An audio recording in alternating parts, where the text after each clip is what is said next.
This is the first video in a trilogy. Probably going to be more popular than the Lord of the Rings trilogy. Was that a trilogy? I think it was a trilogy. Anyway, enough of the Lord of the Rings. Let's get to the important stuff. These videos will most likely be the most important videos I make this year. So maybe just watch these videos and then that's it. You don't need to watch my channel anymore. And don't just watch these videos. Actually share them with people who have some kind of power level in the industry. You know, they are able to influence the direction we're heading. Maybe sort of track owners, hobby shop owners, race organizers, someone in a federation, professional drivers. You know, people with some kind of influence and status in this industry. Share this video with them. I hope they watch it. And the reason I'm making these is because I want to look at where we are right now, where we seem to be heading, and if we could, you know, positively sort of nudge that into a better direction. I think that together, if we really, you know, put our heads together, think about solutions and work together, I think we can have a much better future than how it's looking right now. And yeah, of course, in this video series, we'll nerds in a field, virgins, contract customers. We'll talk about federations, you know, most famously IFMAR, you know, the International Federation of Men Arranging Retreats. We all know that one. And I think it will be good. But before that, we have to watch this intro. Because I paid big money to Control for it. So we're going to roll this intro as many times as possible.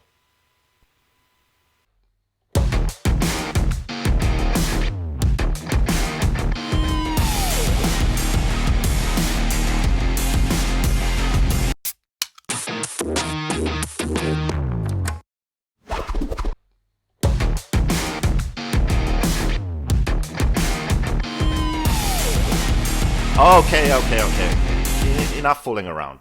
Let's get started. So, actually, one more thing. A disclaimer. Because I always get these same complaints. It's always about me, blah, blah, blah. I'm a narcissist and my ego is crazy and I think I know everything and all that crap. These videos that I'm making now, these aren't about me. I'm not making these because I think I'm Jesus and I'm your savior and I'm the solution to all your problems. No.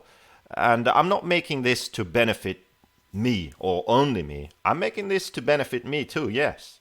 But I hope that this would benefit everyone, and thanks to it benefiting everyone, it would also benefit me. People always look for simple explanations for something. Like there's simple cause and a simple solution.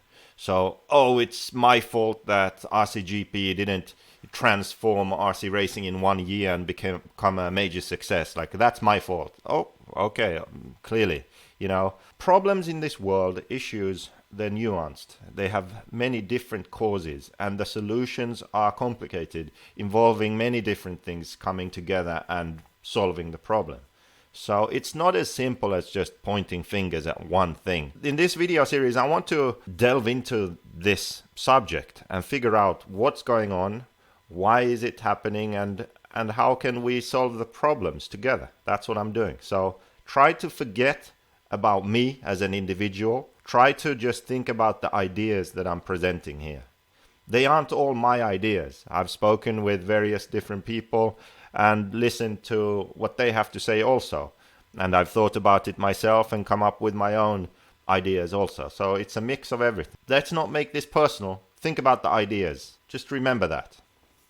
Like I said in my last video, I know I'm not the solution, but I want to be a part of the solution, right? I think that's what everyone should try to do. Try to be a part of the solution, not the problem. You know, in however small way we can do that, I think we should. I'm just not going to sit around and watch when well-intentioned people in federations around the world are, you know, playing the violin while the Titanic is sinking. You know, yeah, it sounds good, but it's not a solution. Now, I'd much rather work on something that can actually change things. RC car racing, remote controlled car racing. Have you thought about how amazing this hobby actually is? Mechanical skills, engineering, mental strength, concentration. It's a great family hobby. It's safe. It's the cheapest form of motorsport. You can travel all around the world racing RC cars. You can do it as a hobby, or you can do it as a fully professional driver. You can study and race on the side. You can study and sort of semi-professionally race if you're good enough and you get sponsors.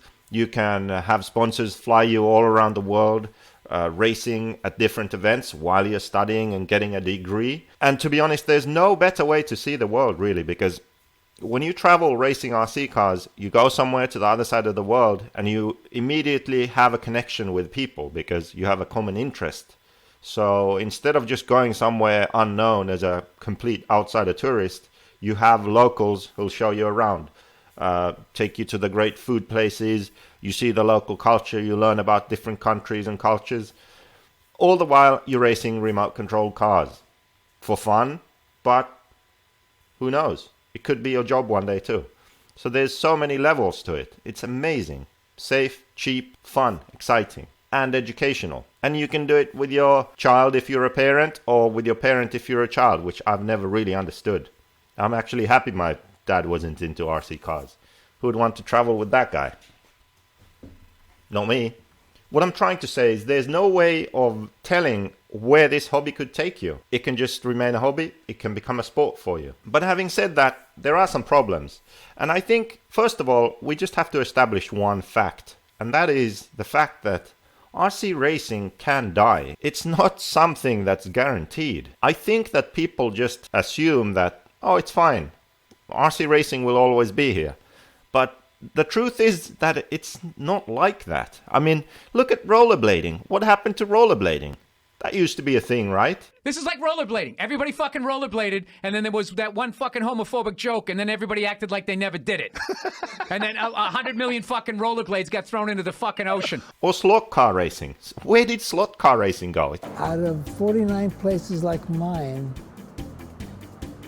I am now the lone survivor.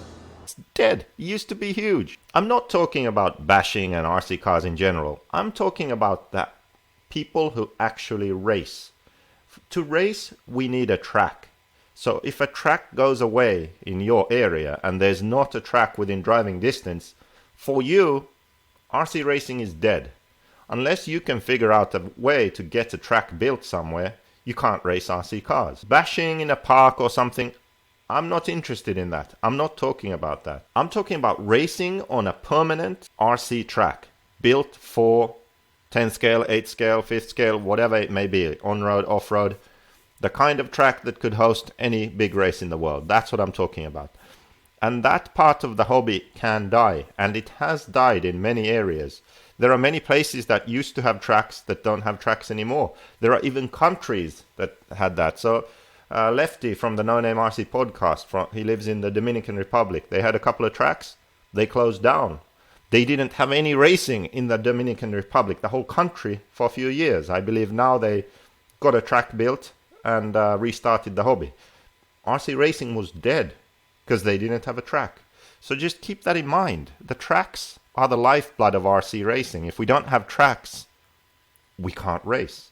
Many of the tracks that exist today, we just assume, oh, they'll always be here, but it's not that simple. Often it's just the case that someone has a passion for RC and they open a track. It's not really, necessarily a business venture that's super safe and it's bringing in good income. It's something else is linked to it, like just a passion for RC and I want to have this track. Or you are lucky in an area because someone has another business or they own land or a building or something, and the other business is sort of funding the track also, or helping, or at least getting it started. So it's not as easy as just, okay, we need a track, let's get a track done. No, it's not that easy. Also, with nitro racing now in Europe, they're cracking down on nitro content. But not only that, a lot of places people complain about the noise, so you have noise complaints for tracks. And there are many reasons why a track could shut down. But the one that we really should worry about is when tracks shut down because there aren't enough people frequenting them, when they don't get enough income from track fees, or they have a hobby shop and a track and the hobby shop goes bankrupt or something like that. So this is what we need to worry about, because we are directly causing that, or we can affect that. If we go to the track but we buy all our stuff online because we can get it $2 cheaper instead of supporting the local hobby shop that runs the track, hobby shop closes, track goes away, what are you going to do then? You know, like, we need to think a bit. We need to support the local shops that have tracks if we want to keep them.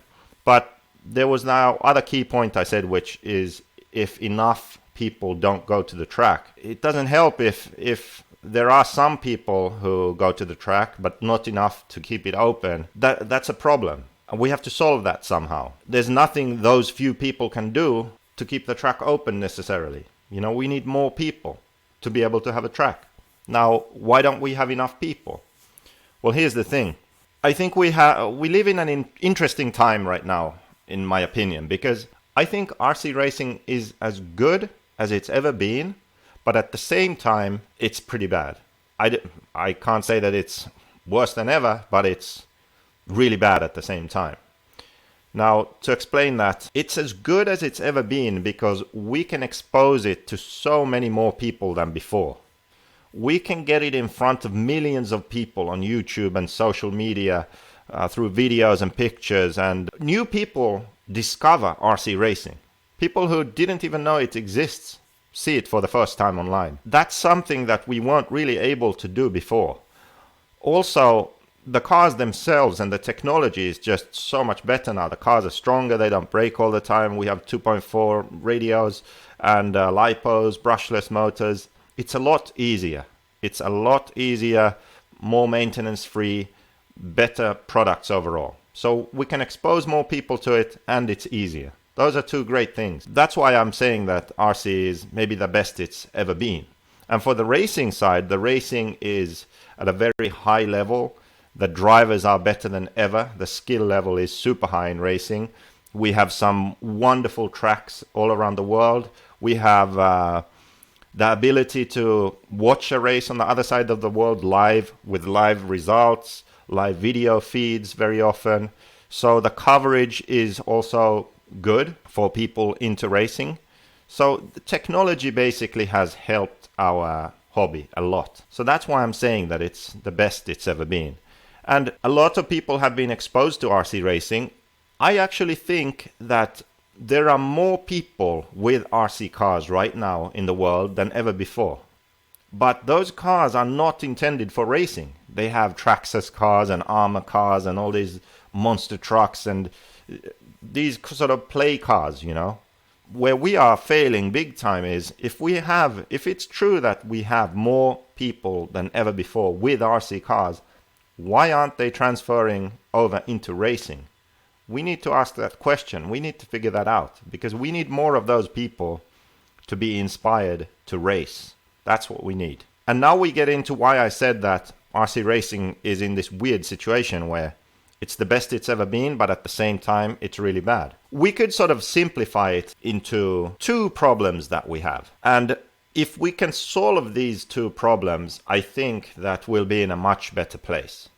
So, number one is we don't market RC racing very well. We don't inspire the people who have some monster truck and they're playing around. We don't inspire them and make them think, you know what, that looks really great. I'm going to get a car that I can race. And I think that is because we don't promote our heroes. We don't have heroes in RC racing, you know. We have nerds in a field. Oh, I'm going to change my pink pinion gear here, you know. Nerds in a field, that's not very attractive to people. Seriously. A virgin nerd in a field. Hey, you want to go racing RC cars? No. We need to change this somehow. How can we change this? I know what to do. I need to call someone. Hello? Hey Ryan, it's JQ. JQ. Hello. To what do I owe this pleasure, sir? I don't know if it's a pleasure. I'm doing a video. I need your help. Okay. Well, I have my camera set up, so that's kind of convenient. Well, that's good, because I'm doing a video about the RC industry and how we look like idiots, and you make us look good. So I'd like you to talk about the image of RC racing. Could that be something you could do? Absolutely, I can do that. Is it a problem, though? I'm kind of very American at the moment. That's actually a good thing, because there's a lot of Americans that don't like me, and we need an American that people like. And if you're very American now, I think that's a positive thing for this video. Perfect. I can do that. Okay, thanks a lot. Okay. Let me know when you're done. Hey guys, Brian Harris. For those of you that don't know me, I've been making some RC videos and content now for a few years about this hobby that I love a lot. Something I've been doing since I was a little kid with my dad, and over the past few years I've been making some RC content videos to kind of help educate people along the way and make RC as cool as possible. There's a lot of other industries and hobbies out there that have some phenomenal, talented people making videos and educational content, but I just didn't see an abundance of it here in the world of RC, and I thought that it would be helpful to bring and attract new people into the sport. I know how important platforms like this can be when people are trying to research new things and learn about them and see what they can start to do themselves, and YouTube is a wonderful resource for that. I would credit all of my channel's success to that exact mentality. But as you can see, I kind of put a lot of effort into the way that things look and sound, etc., to be as appealing as possible to new people. Limit the amount of objections and kind of raise the cool factor as high as I know how. Now, once you get all the special sauce and ingredients to drawing people in as far as the aesthetics of a video... Okay, we'll get back to Ryan Styles Harris a bit later. He's getting ahead of himself. The thing is that for people to be interested in something, they need some sort of emotional connection to it. They need to connect to another human being, someone they can look up to, or think like, they need a hero, someone, I want to be like this guy. If they connect to a person, like, that guy's super cool. I'll explain this. I'll explain this through guitars. See? Guitar, another guitar, another two guitars. For as long as I can remember, I wanted to play the guitar. But, well, I had the wrong parents, as many different things in my life. I had the wrong parents. But like my friend said, hey, you have no excuses. You had both parents. So, well, I had both parents, but they were both the wrong parents, unfortunately, in many things. So this was one of them. So I didn't play the guitar as a child. I had two sisters. They played the violin. So I was like, we're not going to drive you to different practices. You're just going to have to play the violin with them. So when I was old enough, I quit. Basically, when I was allowed to, I quit. Because I didn't want to play the freaking violin. I wanted to play the guitar. But at that point, I was a stroppy teenager. I'm not going to start playing the guitar from scratch. It's really difficult. So years go on. Finally, I decided, now it's time to start. But what motivated me to start? Why did I start playing the guitar? Because I had someone to look up to or look at and think like, I want to be like that guy. I want to be able to play like this guy. Something inspired me to want to make that move. Like, okay, I'm going to spend the money, get a guitar, and get over that terrible first learning from scratch when you can't do anything phase. Because that's not fun. It really isn't, because you imagine what you want to do and you can't do shit. So you need something to inspire you to get over that. And most of the time, it has to be a connection to a person. You don't need to know that person, but you need to know of that person. So you want to be like someone else. It's very important, I think. You look at sports or music or anything really. When people start out, they are copying someone else or looking up to someone else. There is some connection on some level. So I had that. Like, in my case, it was Green Day was my favorite band. So I liked Green Day. Always liked Green Day. Always listened to Green Day. Been to live shows for Green Day. Billy Joe Armstrong, guitarist from Green Day. Especially pre-2000. Let's say Green Day up until 2000. That era. Like 94, 95, 96. Probably when they were on drugs. Great live shows. I'm like, I want to be able to do that. And that's why I had the motivation to start playing, because I had that connection. I could see where I wanted to be. Then another thing, playing the guitar, you pick up the guitar, you play, it's easy, it's convenient. I can go on YouTube, I can check out lessons, or there are online courses you can get, and I can just learn right here. I can take a break from what I'm doing and play for 30 minutes if I want. I can learn. I can put the guitar back, boom, back to work. So I have someone to look up to. I have a goal. I have something that inspired me, a place I want to be. Well, in this case, it's not a place, it's a sound I want to achieve. And then it's convenient and easy. Well, in RC, we don't have that. Looking from the outside, where does someone want to be? In a field with a bunch of nerds? That's where they want to be? It's all a big mess. There's not one thing, like you discover one thing about RC and it's like, wow, this is really cool. You know, one day I want to be there. One day I want to race like this guy. Like, it's all just a blur, a mess. Like, no one's standing out. That's the whole idea of RCGP. It needs to become this thing that when people that already have RC cars discover racing, they say, oh, what's this RCGP thing? And they look and it's like, wow, this is crazy. This is like Formula One, but on a smaller scale level. It's crazy. Look at these guys and these racing teams and traveling the world, and the videos look great, and the website and social media, all the pictures, and look at these stars, and they start looking at David Ronnefalk, and they go to his website and they see his YouTube channel, and they start following him, and they see him playing golf and doing this and traveling the world, and then they look at like, fuck, this is crazy. You can do this with RC cars? I thought it was just, playing around. But I can actually go race also. And then they start following David and they watch the first RCGP race. And David is doing well and he's racing some kid from Italy. And they go, who's this kid? And they look into that, him. And they discover who that guy is. And then they, learn about RC racing like that.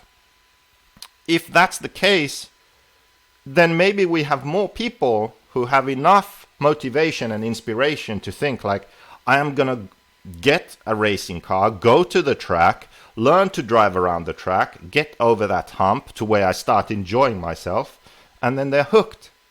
But we need to get there. So if we haven't been, like, how have we made it this far? Why didn't we need to do all of this before? We didn't need to promote RC racing like this amazing, great thing through, a race series and videos and telling people about the backstory of some drivers and stuff like that. Why didn't we have to do this before? And RC racing was great. What changed? Well, the world changed. Things have changed. Back in the day, I can't say, like maybe, 20 years ago maybe, RC racing was one of the coolest things a young child, mainly boy, could do. Seriously. It was so amazing. You could have a controller and drive a car around a track, a dirt track with jumps or asphalt track. Looked like a small scale Formula One track. That's amazing. Like, that's just, I think most of that feeling of just how incredible that is has been sort of diluted over the years, but back then it was insane how cool that was. So already that was just enough to sort of get people interested, like, wow, I'm gonna give this a go. But the world has changed. Now video games are so much better, and with esports you can be at home, you can get a full like cockpit setup with a steering wheel and pedals and a seat and big screens, and you can race against people all around the world, and there are professional drivers, and you can win money, and you can do a whole championship series, and it's like serious stuff. And different video games too, not just racing. And then you also have drones, you have FPV, so first person view. You put goggles on and you can fly drones, and you can film it, and you can put it on YouTube. And on YouTube, you can make money on these videos too. And there's competitions for drones with a lot of money. And you don't even need to compete. You can start your YouTube channel and do all kinds of crazy filming with your drone. And you can it can be your job. And you can travel the world flying drones and making YouTube videos. Like, there are just so many other things that you can do now which are cooler than racing RC cars. And they're easier than racing RC cars. Instant gratification, that's the second thing. These days, we just want everything right now. We want that dopamine hit. We want instant gratification. We don't want to wait for it. We don't want to work for it. RC racing isn't that easy. It's easier than before, but it's still, you really have to want it because you have to put in some effort. You have to learn some stuff. You have to have some mechanical skill. You have to do this, do that, glue tires, charge batteries, learn how to tune a nitro engine, all these different things. There's some mechanical skill required. And then you have to learn to drive and jump and all this stuff. And when you've learned that, then it starts getting really fun. But there's this period where you spend money, you have to work at it a bit, and then it gets really fun. So that's another thing, maybe it's too hard for people these days, build a car and all that stuff. And not only that, something that I've spoken about many times is because of this change in culture and people's expectations, the way we race is also not the best for today because we demand too much from people. We demand too much effort and sacrifice. You have to spend too much time at the track, morning till night, to race. It needs to be made more convenient. So those are the two things, the two problems we really need to solve, in my opinion, to be able to grow the racing side of the hobby. Because really, if we think about it, we have RC cars not for racing, so just for fun, for bashing. That's one. Then we have RC racing as a hobby, and then we have RC racing as a sport or profession, someone who's serious about it. So we have three different groups of people, and the order I said those groups, that's the order of magnitude. The biggest group is the people who never go to a track, never race. That's the biggest group. Second biggest group is the people who race as a hobby, and it's always going to be a hobby, it's just for fun. And the smallest group are the ones who are professional or trying to be professional or taking it very seriously. We can add them to that group also. Taking it very seriously and racing on a high level. So what we want really is we want more of those people from the biggest group to get into racing as a hobby.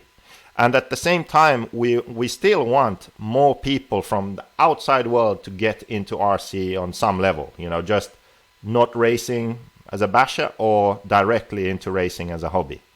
That's what we want to achieve. And my argument is that the way we do that is by creating and improving the marketing around that top professional racing. Because that is how we promote this hobby to the world. We want to show people that it's not just about nerds in the field and virgins and people who live in their grandma's basement. We want to show people that it's a global sport with professional drivers and extremely high technology and engineering and an insane attention to detail and racing teams and a professional approach and incredible skill and all kinds of different personalities and drivers and nationalities and rivalries and close racing and not really fights, but the same kind of arguments. And if he would have ruined my run, I would have walked down and just punched him in the throat. Pushing and shoving that goes on in other forms of racing and emotions. And this is what we want to show. We want to show that these aren't just toys. This is serious business too, because most people don't know that. We want to show that. And that's the one thing we want to do, because that will inspire more people to take the leap into racing and give it a try. And then the second thing we want to do is we want to make sure that when we get more people to try racing, that they enjoy it. We want to make it as convenient as possible. We want to make it so you can race without spending all day at the track. You can race without spending tons of money. You can race against other cars. You don't practice against the clock, qualify against the clock, and then have a short main against some drivers at the end of the day. No, we have to work on our formats to make them more exciting and more fun for the racers themselves so that they enjoy it more. This is key. So promote the sport better. the high level, top level racing. Promote the shit out of that and promote the races themselves and make it more convenient and fun and exciting for people entering racing. And, well, one more thing. So, have you watched the Netflix Drive to Survive? I think it was called, the Formula One series. That series, I guarantee that series has done wonders for Formula One. Netflix came in and made a series that showed you who the drivers were. It showed them outside of the car. And you learned about the drivers themselves and their lives and what was going on, and the team personnel, team managers, what they were doing and what they were thinking about. And I'm 100% sure, because I'm one of them, that more people started following Formula One because of that, because they had that connection to the sport now. It wasn't just boring cars going around the track. You knew who the people were and their backstory, and you cared about it because of that. We need to do that in RC racing also. And also about playing the guitar. So I said that I had someone to look up to. I mean, it could be anyone. Like, many people want to play the guitar because of Jimi Hendrix or because of Eddie Van Halen. You know, it doesn't matter who it is. But there is someone. That's the point. There's someone that people look to. So if one of those things is missing, like if there's no one to look up to and just have a guitar and you don't really know much about guitar, and there's not much you can find about information you can find about guitar, really. You can maybe listen to some songs, that's it. I don't know that you have the motivation to do it. But as soon as you know about Eddie Van Halen and you see what he does, you're like, wow, I want to do that. It changes things. If every time you wanted to play the guitar, you had to drive 5 hours, I don't think you'd do it. Because in the beginning, it's really hard and you can't do anything you want to do. So it's not that much fun. So it needs to be really convenient so that you do it. And then eventually you get good enough to where you enjoy it when you pick it up. But that's the thing. Like, you need someone to look up to, and it needs to be convenient. Those are the two things we need to focus on. And to be able to do this, to be able to make our top drivers someone that people can relate to on some level, we really need a separation of professional racing and amateur racing. Yes, we still have races where everyone races together. That's not what I'm saying. I'm just saying that we need to create this focus around the professional racing. We can't just have these random big events with varying levels of coverage and a different group of professional drivers at each event. It's hard to follow. We need to find some sort of consistency. I would love it if manufacturers worked together and figured out, okay, let's send our drivers to these races, you know? And then you could have consistent coverage. You could create storylines about rivalries between these drivers. Oh, then 3 weeks ago they raced here and this happened and now we're at this race. Like, that's what we need. But we can't achieve that if people don't work together. That's the thing. But we really need to do this. Who's old enough to remember RC car magazines? This guy is right here. Okay, just a disclaimer here, okay? As you can tell, Lefty is the brains of the operation. He fucked up the audio. I was so fucking mad. But I can't fucking fix it. So you're going to have to fucking deal with it. I know we have an echo, but this is what we have to deal with. It's Lefty. What do you expect? But he actually said some good things, so I had to include it. But here we go. Echo Lefty. In fact, that's how I got introduced to RC back in, I think, 1990, was from an RC car action magazine that I read back to front on the rack. I mean, the guy reads magazines back to front. I'm done with this guy. So done. Finally, I begged my mom to finally buy me one. It cost like $7, which in that time was a lot of money. She finally bought me one. My buddy's mom bought him one. And then we formed a little group at school. We would take our magazines, circle which cars we want. We all wanted different cars. Some wanted a Fox. Some wanted a Hornet. Some guys wanted an RC10. Anyway, we ultimately ended up all buying RC cars. That was 30 years ago. And hey, I'm still into RC 30 plus years from, I think, my math's off. My point is, we don't have magazines anymore. But that's just not unique to RC. But who remembers reading the race reports, reading readers' rides, viewers' questions, readers' questions, the track directory in the back, we would have to wait 3 months to know who won a race. But when we did, we would know exactly what happened at that race. So yes, while magazines probably are not as popular as they once were, they did play a pivotal role in the advertising of RC to new people back in the day. Fast forward a bit, and we got to the internet age. We had forums like Starting Grid, RC Tech. This is pre-Facebook era, so the internet was still kind of new. We still had magazines, but we was getting information on the forums, especially Starting Grid. There, you could talk to a pro, Chad Bradley. Even JQ was on there back in the day. Even Dagani got on there a few times. Saxton, all these top drivers were there answering your questions. It was fun. It was lots of banter. I got to network and meet people from all over the world. I'm still friends with people from the Starting Grid that I met back then. All right, so we're still in the internet age. As we know, here comes Neo Buggy, Red RC, Live RC. But let's focus on Neo Buggy because they are the company that kind of changed changed things in RC. Awesome website, groundbreaking. We loved it. They had race reports, product reviews. They did awesome videos, all this type of stuff. Remember, Neo even had its race that we loved and we watched and called Indoor Worlds. But Phil done a great job, as well as Red RC and Live RC. So, yeah, we stopped advertising in magazines and put our focus on websites. Why? We got even more reach with websites. It was great. Unbiased media in RC. They called things how it was. It was the industry wanted to control it, but they kind of couldn't. Yes, they paid to advertise, but they couldn't control the media, as you shouldn't. You shouldn't be able to control the media. It should say what happened at races and whatnot. So, who all doesn't miss Phil going to a race and covering it? Who all didn't wait till the end of the day to watch Phil's little video clips that he did of individual drivers racing or walking around the pits capturing the ambience, the atmosphere of the race? For those that were not there, Phil brought it to us, which was awesome. We enjoyed it. We loved it. Well worth it. It's gone.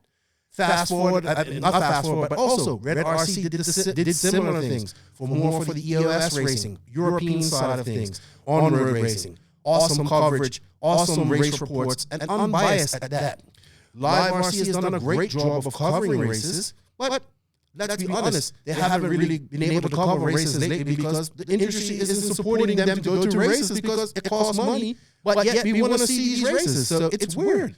But they do a good job of covering the races, but I think Live RC is also kind of in, the industry standard right now, so they kind of have to do what their sponsors say and do. So it's a little different. But we do enjoy their coverage. It's great. I mean, their scoring, everything has changed the way we look at RC nowadays. So I guess my point of this is, if you really look, now we have the companies doing their own media. It's been going on for a few years now, for a while actually. With Facebook, social media, everything's a lot easier. Everybody can promote themselves. Hell, I know I do it myself. But what it is for me is that I think we're missing the unbiased media in RC. So the companies, they really wanted to control the media. I talked to people who used to be into the media and write the magazines. We even had some people on the podcast. Stephen Best came on and talked about it as well. The media was unbiased, but the industry supported it, and they stopped because they couldn't. I really feel they couldn't control it. Now they can take their own person, take their camera, video who's editing all the drivers that are driving for their team, post up race reports, all this stuff, which is cool, which is great, but it's not unbiased. I would rather read a race report from somebody that's there, not really favoring any team, but who could actually watch the race. And talk about it and say what happened. I want to know. Like, this is what I want to know. I don't want to go through 10 different race reports and still not know exactly what happened at the race. If somebody got mad at somebody and there was a scuffle or an argument, I want to know all about it. I don't want to hide it. This is what makes RC interesting. This is what makes full-scale racing interesting. We go there to watch race. People watch full-scale racing to watch racing, yes, but they also want to watch action, drama, or crashing. Yes, we don't want to see anybody die, but it puts people in the seats pre-COVID and gets people watching. Well, in RC, we are trying to keep everything PC. The companies want to control everything, in my opinion, and that's kind of unfair to us as fans of RC. I just want to know this type of stuff, and I think it's important. It makes things exciting. We need to change things in the industry to make things more exciting, more appealing to new people. So I guess the point of my video is, of this part of this is, when the industry stopped focusing on supporting the magazines and websites as they came along, because now, let's be honest, Neo Buggy's gone, Red RC is still around, but kind of a shadow of what it once was. Circus RC's there and Live RC are the two main news sources nowadays. But I mean, let's be honest, they do a good job, but I don't really want to know about colored washers, and I don't really want to know about who won the Arctic Nationals last year. I want to know what happened at this race. I want to know who got in trouble, who's angry, who's looking to get some revenge, all this type of stuff. We need to focus on this stuff to make RC entertaining. In my opinion, and this is honestly how I feel, when the RC industry stops supporting the magazines and then eventually the websites and focusing and doing their own social and their own media so they can control it, they also stop focusing on getting new people into the industry, in my opinion. Because how many people got into RC the same way I did, by walking in the supermarket, picking up a magazine, and then, look, 30 plus years later, I still love this crazy sport that we call RC. I would like to go back to some of the old days, maybe not magazines, but definitely videos and websites and stuff like that. So that's my thoughts on what's going on in the RC industry. One problem is actually the lack of independent media coverage, because in the past we had, for example, when 8-scale Nitro Off-Road really took off, it was a lot thanks to NeoBuggy, the NeoBuggy website, because NeoBuggy did race coverage, and they went to races, posted videos, results, pictures, text, stories.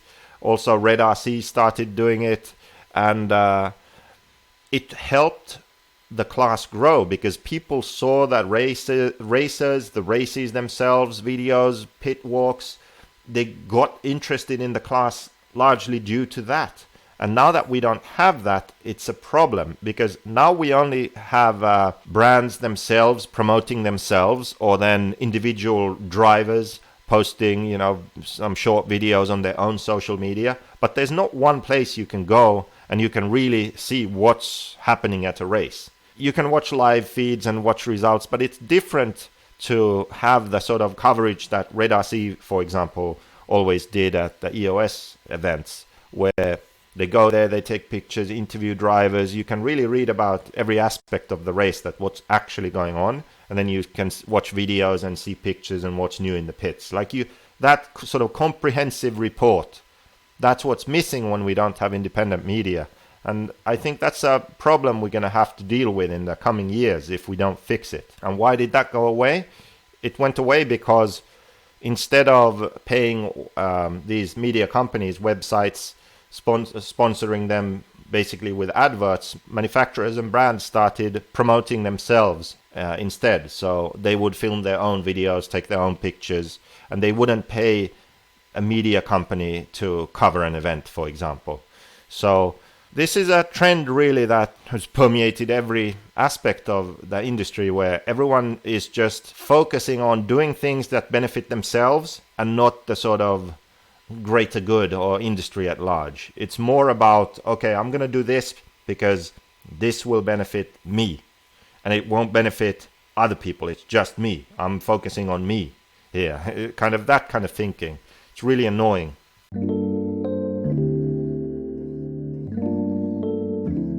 Okay, so races.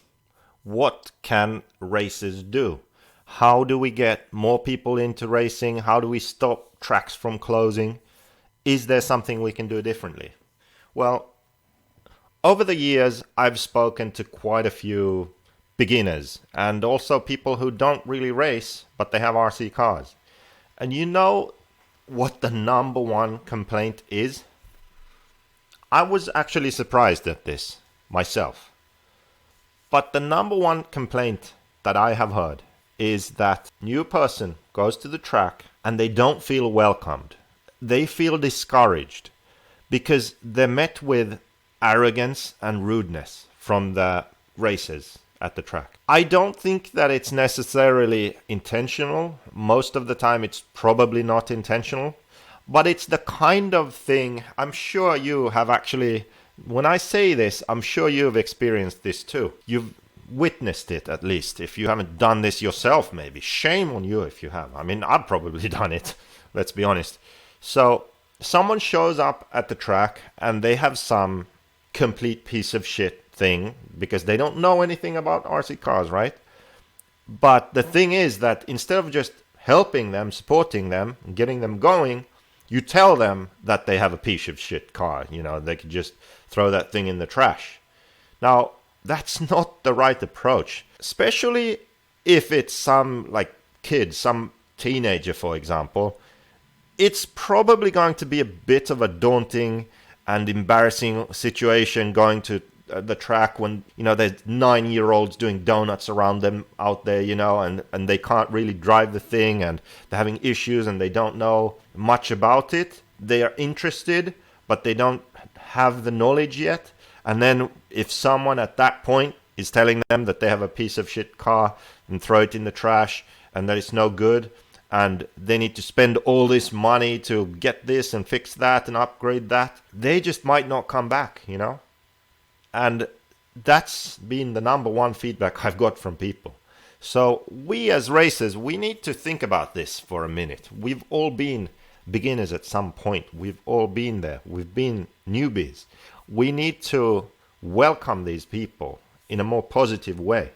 We need to help them without talking down to them or telling them that they need something else. Like, look, let's figure out what you have here. Let's make it work. Let's make the most of it. That's what we need to do. And then they'll learn. They'll figure out that they need something else themselves. You know, they need something better. It's not a prerequisite like, okay, this is not good enough for you to come and drive at this track and get into racing. No, any car is good enough, you know. So a more positive attitude towards newcomers would be beneficial. Another thing, people often brag about how much money they've spent and how expensive it is. RC racing is the cheapest form of motorsport. I am so tired of hearing people say that RC racing is so expensive. RC racing is as expensive as you make it. You can literally pick up RC racing as a hobby on money you as a 15-year-old save from your summer job. You can do it. You can buy second-hand cars, tires, make the most out of your equipment and spend your money wisely where you don't spend a ton of money on racing. It's possible to do. I know because I've done it. So I know this is possible. That's why it frustrates me. You don't need thousands and thousands of dollars to go racing. That's not what it's about. Might even be better if you don't spend that much money or you don't have that much money to spend, because then you learn to make the most out of your equipment. So I don't like it when people make it seem like RC racing is so expensive. If it's expensive for you, that's because you chose to make it expensive. But it doesn't have to be that way. I think some people get the impression when they go, they've just been, you know, driving around with their friends, having some beers. It's all been all fun. Then they go to the track and everyone's so freaking serious. And it's just some club race, you know? It shouldn't be so serious. Just chill a bit. It's supposed to be fun. So welcome the new guy. Help him get his shit running. Don't tell him it's a piece of shit. You know, he'll figure that out on his own. Trust me. Don't brag about how much money you spent and, you know, make it seem like it's super expensive to race at the level you are racing, because it really doesn't need to be. And also, don't be so serious. You know, this is supposed to be fun. So let's try and make the track, the atmosphere at the track fun for everyone. Beginner, long-time racer, professional, whoever it is. Keep those three things in mind. Also, another point. So on YouTube and social media, there's like 1 billion videos for how to glue tires, and also another good one, how to set your ride height. But for slightly more advanced information, or even not that advanced, but just sort of how to prepare for a race, or how to approach racing or practicing or letting a faster driver by you in a qualifier or how the racing format works. So these kind of beginner videos, they are sort of lacking actually. So I think that the more experienced people, especially the people who are making YouTube videos, I think they could sort of use their imagination more and expand the topics of their videos a bit to cover every aspect of what it takes to race RC cars, so that when new people come in, they can find the information on social media and on YouTube. So it's not every single video is about how to glue tires and how to set your ride height. That there's also information about qualifying and letting faster drivers by and race etiquette and car preparation between rounds and these kind of things. Or, I don't know, like that normal stuff that we just take for granted and we know, something that a beginner might not know. I think it could be a good idea to look into that also. Since we're on the topic of YouTube videos, here's one YouTuber who had something to say. You know who it is. It's Ryan Styles Harris. Okay, let's go. What I think is really important for newcomers and keeping people interested in the hobby is the environment that we see at the track. Is it conducive or is it pushing people away? Something that I just want to talk about real briefly here. I think that a lot of times when people get into RC, the beauty of it being so small is it's pretty easy to get close and connected to some of the awesome brands that are out there. And along the way, I think that people fall prey to the mentality, I have to raise my hand, I'm very guilty of this. You kind of put so much value into being cool that you're a factory sponsored driver that you kind of forget how or why you may have started, and then you start to treat people differently. What do I mean? Let me paint a example that I'm sure we have all seen before and hopefully have not participated in. New kid comes to the track, builds his first car, painted his body himself. He's out there maybe in the novice or the sportsman group having a good time. And then all of the cool factory drivers that a little bit more skilled, they're more practiced, they may make fun of somebody like that. Maybe make fun of the mistakes in his paint job or his car. It may not have the super clean wiring or something like that. All the stuff that we have over time learned ourselves, those of us who have been longtime participants in the hobby. But all the new people, they don't know these things. And it's very easy for them to feel ostracized when we may behind their back or kind of whisper to ourselves and make fun of those things. When we focus on just chasing sponsorships, looking and being dialed, and then kind of distancing ourselves from people that don't fall under to those exact cool parameters, it hurts the hobby. I know because I've seen it firsthand. Little kids get kind of bummed out or down when they don't have the super cool sponsored t-shirt or the super cool custom stickers on their car or a professionally painted body. Those things can be expensive and not everybody has the resources to do those types of things. But those are arguably the most important people at the track because everybody has to start somewhere.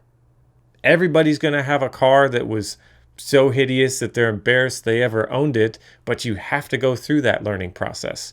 And the only way they're going to do that is if somebody like yourself, me, JQ, if we go out to those people, we just shake their hand, introduce ourselves, and we congratulate them and encourage them any way we can. Ask them, hey, is that your first car? Did you build it yourself? Cool. Did you paint the body yourself? You did? That's awesome. What are you going to do for your next one? Try to do things that will encourage these people to want to stay in the hobby. I hold myself to this standard. It's been something I've focused on for the past year or so, even more so, and definitely going into the future, because if we're going to preserve this wonderful hobby that we all love, we got to start there. We got to treat the newcomers with the utmost respect and celebrate them just as much, if not more so, than our favorite factory driver. Because without them, I don't think that we have a hobby that we will enjoy tomorrow. So that's everything I had to say, JQ. Hopefully that helps, and maybe I'll see you again soon. Okay, so there you have it. Next time we are going to look at race organizers. What can the current race organizers do better? Are there better formats that we could run? Could we be more efficient with the race program? What are the different kinds of races we have, and what role do they have in the racing world? Club races, local races, regional races, international races. What's the difference? Are they all the same, or is there a difference, or should there be a difference? We're going to talk about that in next week's video. See ya!